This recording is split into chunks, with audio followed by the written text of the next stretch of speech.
یاد رکھو میرے بچوں، اگر آپ صبر سیکھ گئے تو کوئی آپ کو پکڑ نہیں سکے گا۔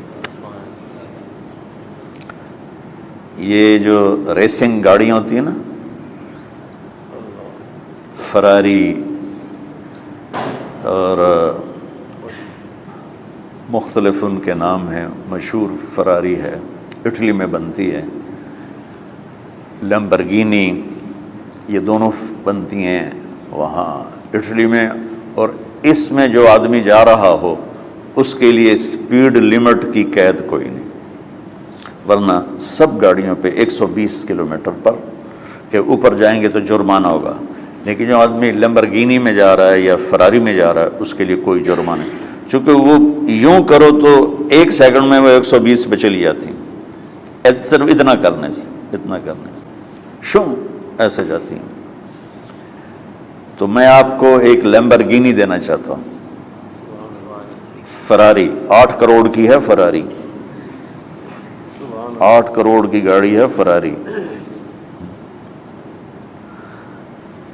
کئی دفعہ وہاں جب جاتا ہوں تو کوئی نہ کوئی بٹھا دیتا ہے، یہ آپ کو ذرا سیر کرائیں، وہ ہمارے کو تو شوق کی کوئی چیز ہے نہیں، وہ نوجوانوں کے شوق کی چیز ہے۔ تو 8 کروڑ کی گاڑی ہے، میں مفت آپ کو دے رہا ہوں، وہ ہے صبر۔ آخرت کے سفر میں اگر تیز چلنا چاہتے ہو اور سب سے آگے نکلنا چاہتے ہو تو صبر کی فراری پہ سوار ہو جاؤ، تمہیں کوئی پکڑ نہیں سکے گا، تمہارے کوئی قریب بھی نہیں آ سکے گا، کہ دنیا میں صبر کرنے والوں کا قحط آ گیا ہے۔ بڑے بڑے علماء ہیں اخلاق سے خالی، بڑے بڑے علماء ہیں صبر جانتے ہی نہیں، اور پورا معاشرہ سر علماء، تم کل کے علماء ہو اس لیے علماء کی بات کر رہا ہوں، ورنہ پورا معاشرہ میرے بچوں صبر سے خالی ہے۔ تم سیکھو۔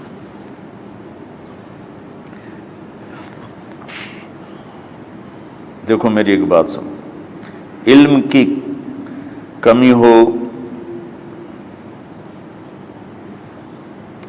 تو اچھے اخلاق اس کو چھپا دیتے ہیں، اخلاق کی کمی ہو تو بڑے سے بڑا علم بھی اسے چھپا نہیں سکتا۔ سارے عیب ہوں اور اخلاق اچھے ہوں تو اخلاق وہ چادر ہے جس میں سارے عیب چھپ جائیں گے، اور ساری صفتیں ہوں اور بد اخلاق ہو تو ہر صفت کو بد اخلاقی چھپا دے گی۔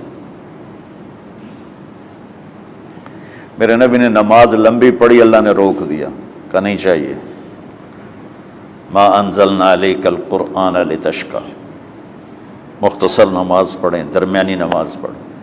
پیسہ سارا خرچ کر دے، اللہ نے روک دیا، ولا تبسطھا کل البسط، میرے نبی سارا خرچ نہ کرو، کچھ بچا کے بھی رکھو۔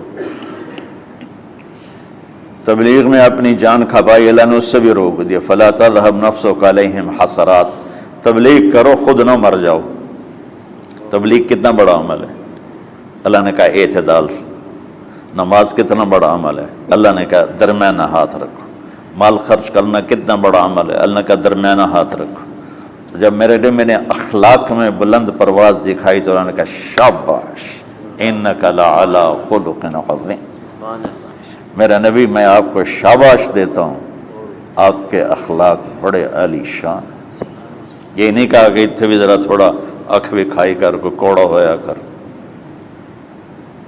تو تم مولوی بڑے غسیلے ہوتے ہو، تم میرے بچے بیٹھو نا اس لیے بات کر رہا ہوں، صبر نام کی شے ہی نہیں ہوتی۔ فقہ پڑھنا تو ہماری مت ماری جاتی، قرآن کو بھی فقہ کے انداز میں پڑھتے ہیں، حدیث کو بھی فقہ کے انداز میں پڑھتے ہیں۔ بخاری سے زیادہ امام بخاری پڑھاتے ہیں،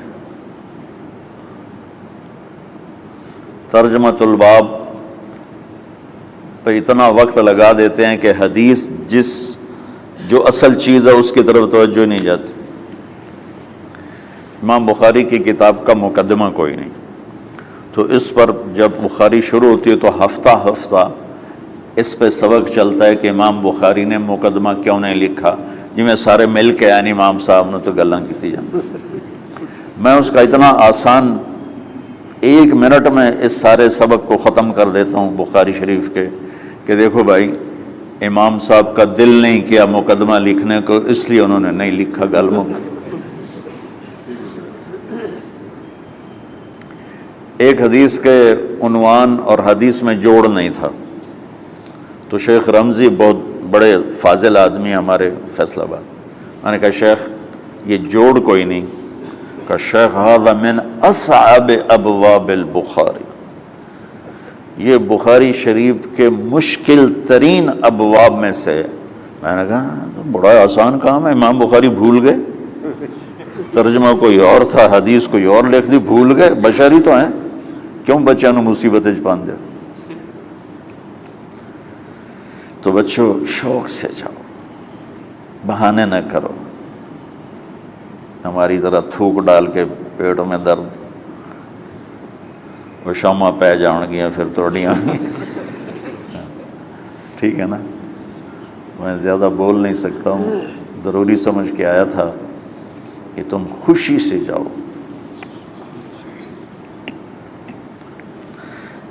پھر اس میں جو ناگواری آئے گی اسے برداشت کرو گے تو پھر آپ کا صبر بڑھے گا۔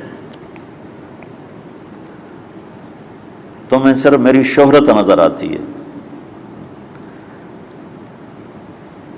اس میں جتنا مجھے صبر کرنا پڑا ہے وہ تمہارے سامنے نہیں ہے، جتنی کڑوی گولیاں میں نے کھائی ہیں لوگوں سے وہ تو تمہیں نہیں پتا۔ اب تمہیں اتنا نظر آتا ہے کہ واہ واہ ہو رہی ہے آگے پیچھے لوگ، میرے اللہ کا کرم ہے، میری کیا اوقات، آج ہوں کل مر جاؤں گا، اولاد کو بھی یاد نہیں رہے گا کہ طارق جمیل کون تھا۔ جو ہے اس میرے رب کا کرم ہے، مجھے اپنی شہرت سے کبھی دھوکہ نہیں لگا۔ تو میرے بچوں اس لیے بتا رہا ہوں، کوئی فخر نہیں، کہ مجھے اپنی شہرت سے کوئی دھوکہ نہیں، ایک لمحے کے لیے بھی مجھے دھوکہ نہیں۔ میرے دل کی گہرائیوں یہ بات اتری کہ سب میرے اللہ کا فضل ہے، اور برائی کرنے والا اور اچھائی کرنے والا میری نظر میں برابر ہو گیا ہے۔ برابر ہونے کا مطلب پہلے سمجھو، تم مجھے گالی دو گے مجھے تکلیف ہوگی، تو میری تعریف کرو گے مجھے خوشی ہوگی، اس کو برابری نہیں کہتے، وہ تو ایک طبعی چیز ہے۔ یہ میں نے ہاتھ پہ اپنا ہی ہاتھ مارا تو اس کو درد ہو رہا۔ کوئی میری تعریف کرتا ہے میں اللہ کا شکر ادا کرتا ہوں اور اپنے آپ کو بھولتا نہیں ہوں، کوئی میری برائی کرتا ہے تو میرے دل میں اس کے لیے کوئی منفی جذبہ نہیں پیدا ہوتا۔ یہ ہے اچھائی برائی کو برابر کر دینا۔ کہ میرے اوپر مختلف الزام لگتے ہیں تو میں ان کو پی جاتا ہوں، اور اس طرح کا معاملہ کرنے والوں سے اپنے دل کو بالکل صاف رکھتا ہوں، بالکل صاف، اور میرا ان سے معاملہ اسی طرح ہوتا ہے جیسے پھر آؤ جی، اپنی وجہ سے کبھی کسی سے قطع تعلق نہیں کرتا۔ تو بچوں صبر بہت بڑی دولت، یہ تمہاری تبلیغی زندگی میں بھی کام آئے گی، علمی زندگی میں بھی کام آئے گا، جب تم گھر والے بنو گے، شادیاں ہوں گی، اس وقت یہ کام آئے گا۔